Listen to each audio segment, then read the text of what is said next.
श्री गुरुदेव दत्त.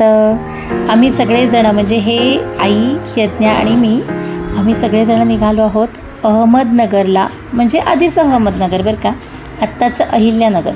मी दोन्ही नावं तुम्हाला मुद्दामून सांगितली कारण आताचं अहिल्यानगर हे नाव झालेलं आहे आणि आम्ही अहिल्यानगरला चाललेलो आहोत सद्गुरूंच्या दर्शनासाठी. आणि आम्ही ज्या रस्त्याने चाललो होतो ना, तिथे प्रचंड ट्रॅफिक होतं आणि तिकडनं रिटर्न येणाऱ्या लोकांनी आम्हाला सांगितलं, अरे तुम्ही पुढे जाऊ पण नका, अजून 2 तास तुम्ही अडकून पडाल. त्यामुळे आम्ही आमची गाडी आहे त्या जागेवरून पुन्हा U-टर्न करून आम्ही आता धायरी फाट्यामार्गे निघालो आहे. आणि सगळ्याच रस्त्याला तशी पण पुण्यामध्ये गर्दी असते, पण तिथे अडकून राहण्यापेक्षा निदान आपण चालू ह्याच्यात राहतो, त्यामुळे आम्ही या मार्गाने आलो.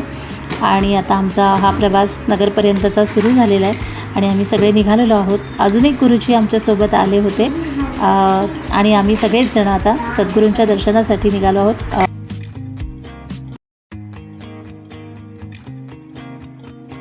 सगळ्यात पहिल्यांदा छान मंदिरात जाऊन सद्गुरूंचं दर्शन घ्यायचं आहे कारण सकाळी पण खूप जास्त ट्रॅफिक लागते आणि उशीर होतो. तर आम्ही जिथे आत्ता चाललो आहोत श्री दत्त देवस्थानमध्ये, तर त्याची सगळी सविस्तर माहिती मी तुम्हाला पुढच्या व्हिडिओमध्ये नक्की देईन. जेव्हा आम्ही घरातून बाहेर पडलो तेव्हा अजिबात पाऊस नव्हता, पण थोड्या अंतरानंतर पाऊस सुरू झाला आणि पुन्हा भरपूरच पाऊस यायला लागला. खूप छान वाटत होतं खरं तर बरं का पावसामध्ये, कारण तसा उजेड होता, दिवस होता, त्यामुळे काही असं वाटलं नाही. तुम्ही बघू शकता की पुण्यामध्ये प्रत्येक ठिकाणी सिग्नल आहेत, त्यामुळे प्रत्येक सिग्नलवर थोडा वेळ जातोच आणि त्यामुळंच. आणि पुन्हा वाघोलीमध्ये गेल्यावर तिथं जे ट्रॅफिक लागतं तिथं जो वेळ जातो, त्यासाठी आमची खरं तर गडबड असते की लवकर जायचं. पण आज यज्ञाची शाळा होती आणि शाळा बुडवून चालणार नाही ना, कारण तिची उद्याची सुट्टी पडणार आहे पुन्हा शाळेची, त्याच्यामुळं आज तिची शाळा नाही बुडवली. मग तिची शाळा करून आम्ही निघालो आहोत. पण आम्हाला नक्की खात्री आहे की आम्ही अगदी वेळेत व्यवस्थित पोहोचणार आहे, कारण आम्हाला जरी ट्रॅफिक जरी लागलं तरी आम्ही साधारण 9 ते 9:30च्या दरम्यान नगरमध्ये असणार आहोत.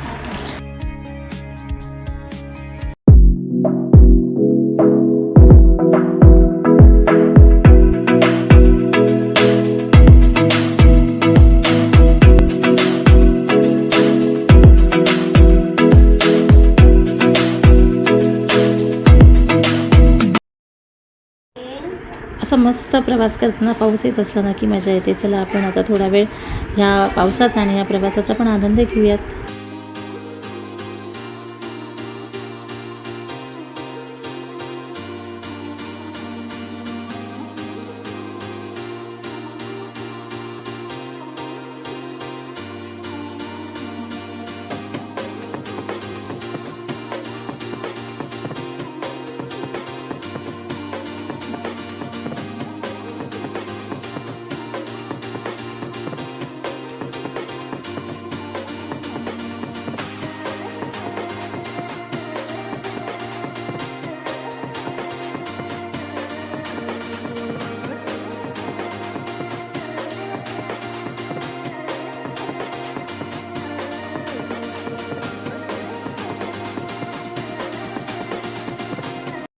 श्री गुरुदेव दत्त. तुम्हाला सांगितल्याप्रमाणे अगदी 9:30च्याच दरम्यान आम्ही मंदिरात पोचलेलो आहोत. तसा उशीर झाला आता, त्यामुळे आपण आता चला बाय बाय, उद्या सकाळी भेटूया. श्री गुरुदेव दत्त.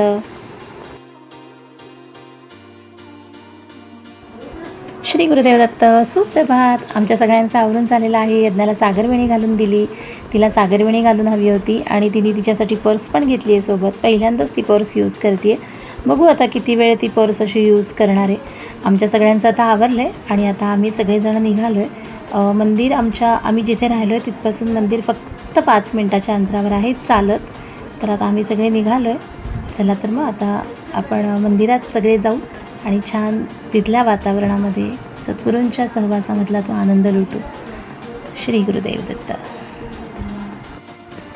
आपल्या सगळ्यांना तर माहितीच आहे की आपण जेव्हा सद्गुरूंच्या इथे जातो तेव्हा सगळ्यात जास्त सद्गुरूंना आवडणारी गोष्ट म्हणजे शांतता, शिस्त आणि स्वच्छता.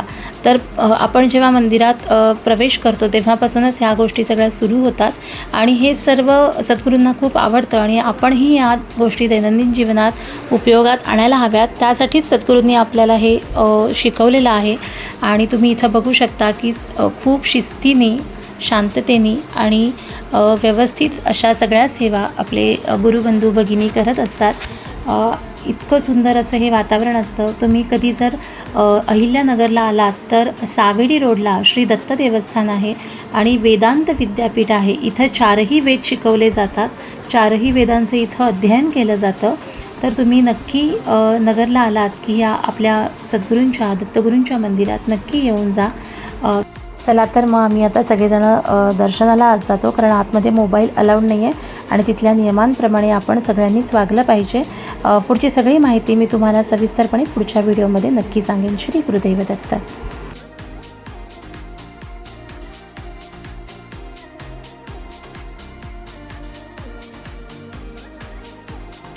आम्ही सद्गुरूंचं दर्शन घेऊन आलेलो आहोत आणि आत्ता आम्ही सध्या लक्ष्मी मंडपात आहोत. नगरचं मंदिर जे आहे ते अतिशय भव्य दिव्य आणि भरपूर मोठं आहे. त्यामुळे आत्ता जे मी तुम्हाला दाखवते ते पूर्वीचं जुनं मंदिर आहे आणि मगाशी जे तुम्ही पाहिलं दत्त मंदिर ते आत्ता नवीन बांधलेलं आहे. तर तुम्ही माझी अशी मनापासून सगळ्यांना विनंती आहे की तुम्ही जर अहिल्यानगरमध्ये कधी आलात तर दत्त देवस्थानाला नक्की भेट द्या.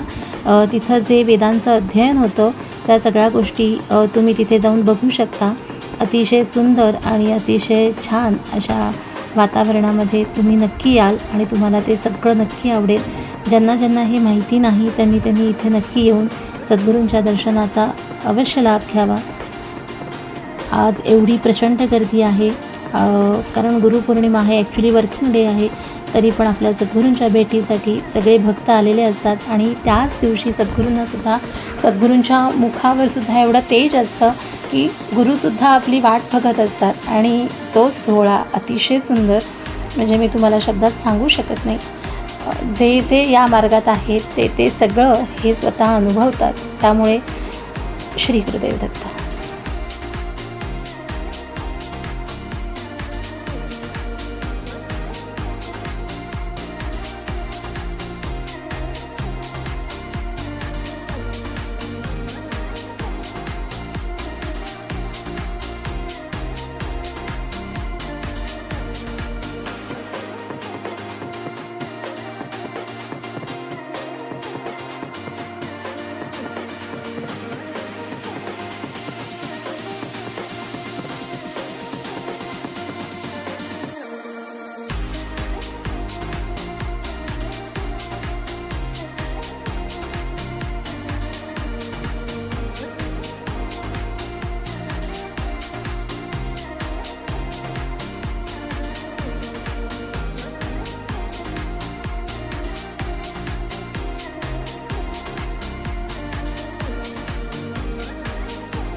आता आम्ही निघालो आहोत वेदांत विद्यापीठातून, म्हणजे श्री दत्त देवस्थानातून, आणि इथून 10 मिनिटाच्या रस्त्यावर तपोवन आहे, म्हणजे सद्गुरूंचं समाधीस्थळ आहे.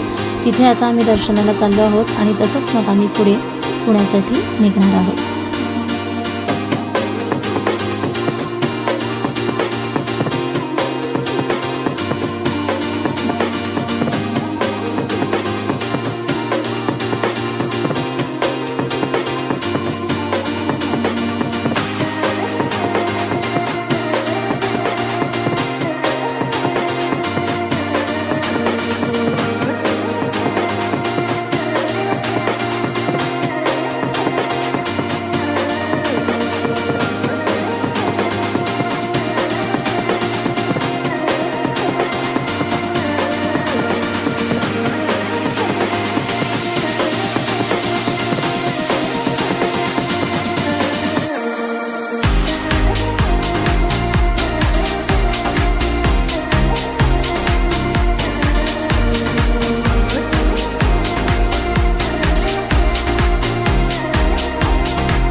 आता आम्ही तपोवनाजवळ आलेलो आहोत आणि आता आम्ही आज जाऊन सद्गुरूंचं दर्शन घेतो.